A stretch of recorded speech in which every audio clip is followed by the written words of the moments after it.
Hey there everyone, LDMAA here coming at you with Diaboromon deck for BT7. So I haven't actually covered this deck since set 1, since the beginning of the game. There's really good reason for that. Um, I'm not really interested hardcore into it. I know a bunch of people at locals who are really into it though.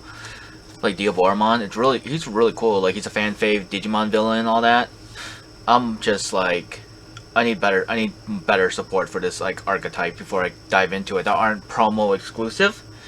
That's like another barrier too. Like I can see the promos, especially the promo Diaboromon being like a really good card for this deck. I just don't want to invest the money basically into it, which is like fine because I don't play it all that much anyway. But I was playing a lot this format, and I think I'll play it a bit more just to practice and have fun because of the delay coming.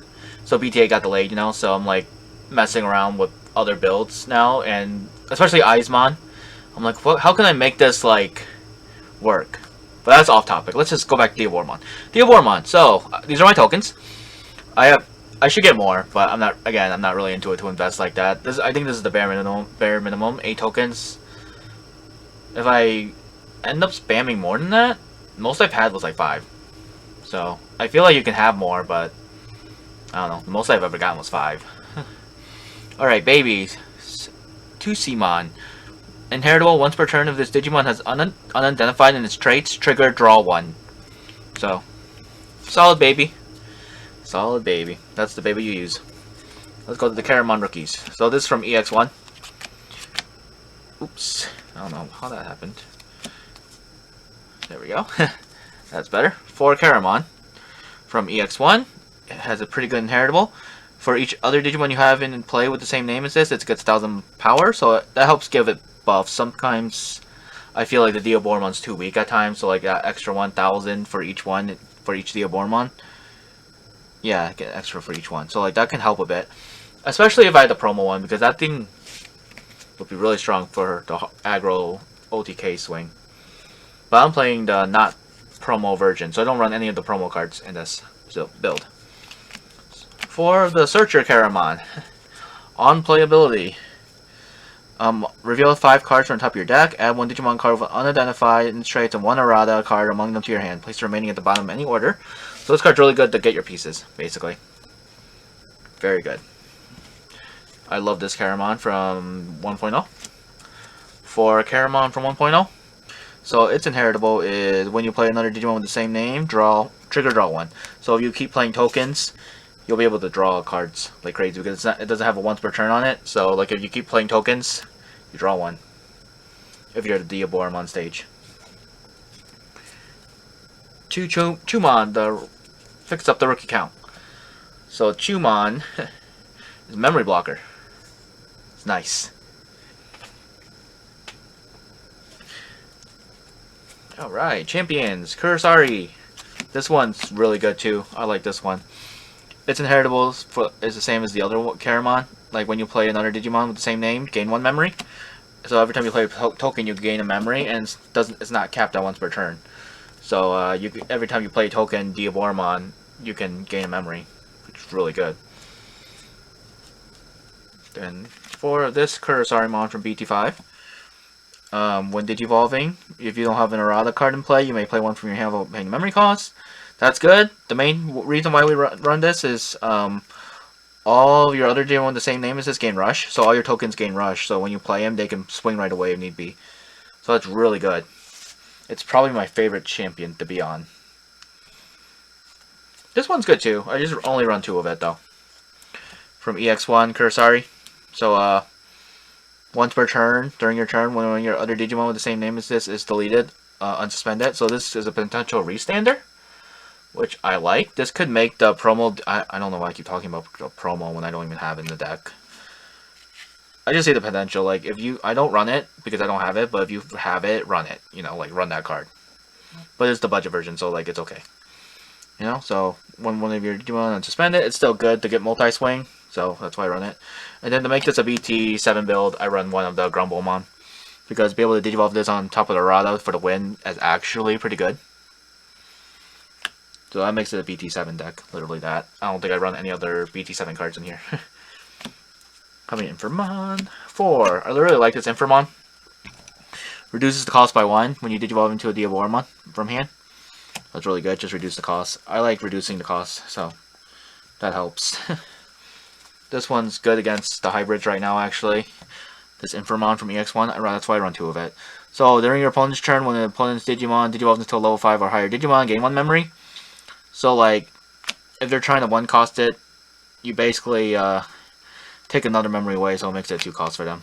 When they Digivolve into that hybrid, that reduces costs. Then all of the other Digimon same names just gain 2,000 all turns.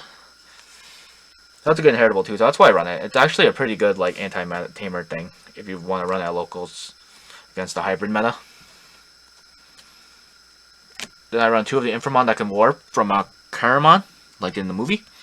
So your Caramon can Digivolve into this card in your hand for a memory cost of 4, ignoring this card's Digivolution requirements. So you can skip into him, and then on deletion you may play a Diaboromon token while paying the memory cost.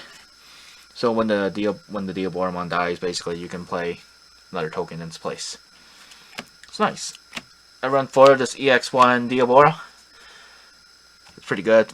It's a security Digimon of some sort. So at the end of the battle, you may play a Diaboromon token. So if you hit this in security, you get a token. It's really good, actually, to be able to just spam a token like that. Because it's just good to get another body out there. It's a pseudo security Digimon. Then I run 3 of the rare from BT5.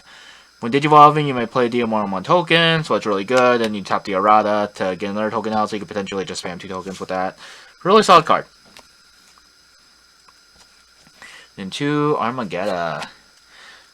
He's good too. So when playing this card from your hand, you may delete when your Diaboromon to reduce display cost by 12. So you can make this a 3-drop. Has Rush, and then all turns, when Digivolving effects on level 7 Digimon don't activate. So this stops Omnimon, Susanomon, etc. that had the when Digivolving effect. That's good. And then you can also don't have to delete even these tokens because it says your Diaboromon. So I've done this. I popped just a straight up level 6 because it was the only thing out. So I popped that in 1 by just hard dropping that. Just remember that it says your Diaboromon, so you can like pop the actual Diaboromon, not just a token. I done that. It was funny. I won. Forada, my boy. He's actually one of my favorite Cyberloof characters. I don't know why. Like, he's gonna be definitely part of the archetype that brings the Eaters in the game from the game. I'm really excited to see that. Start your turn if a Digimon card unidentified and its traits is in your trash. Gain 1 memory. That's really good. When your Digimon Digivolves into Diaboromon, you may suspend this to play a Diaboromon token. Well, that's good. So even if you Digivolve into the EX1 Diaboromon, you can still get a token out.